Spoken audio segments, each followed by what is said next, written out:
I was always trying to touch the sun without figuring out how long it actually took to get there. I was reaching for such a high height, not understanding I'm at this point in my career, and that's just unrealistic. When I'm preaching to the people, I don't want to leave them unsure. I can't be unsure. Welcome back to another episode of Music Business Advice. Today I want to talk about imposter syndrome, what it is, and its relevance in music.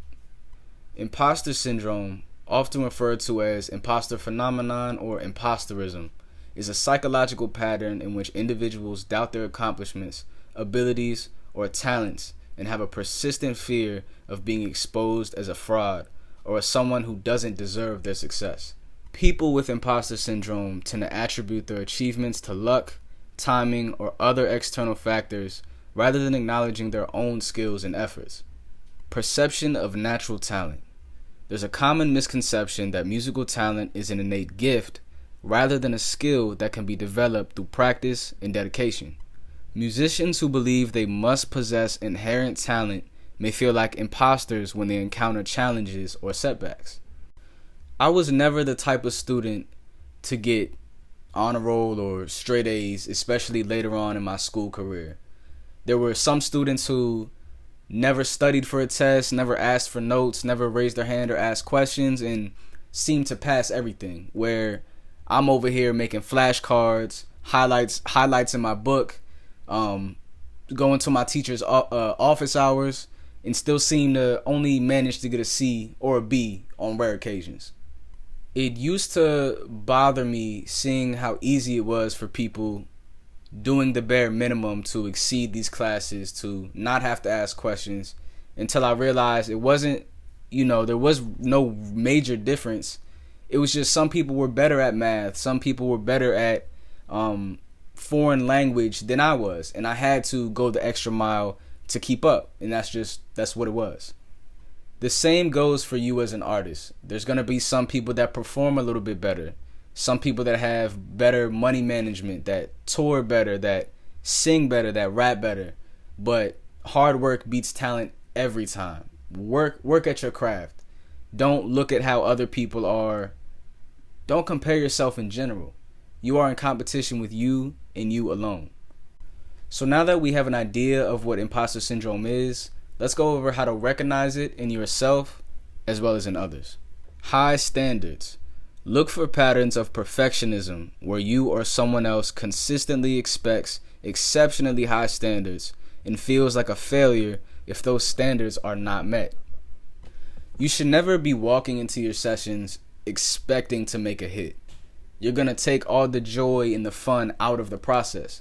I've been in countless sessions where I've set the bar so high to where after the session, I'm never satisfied. I don't feel like we got any work done. I don't like what we did get done. I was reaching for such a high height, not understanding I'm at this point in my career, and that's just unrealistic. There are people that can walk into the studio and make a hit in 5-10 minutes, an hour, whatever it may be, but they have the track record. They have the reps that they've put in over years and years and years to where they're able to do that. And the reason you may feel like an imposter is because you simply haven't put in the work yet. Accomplishments.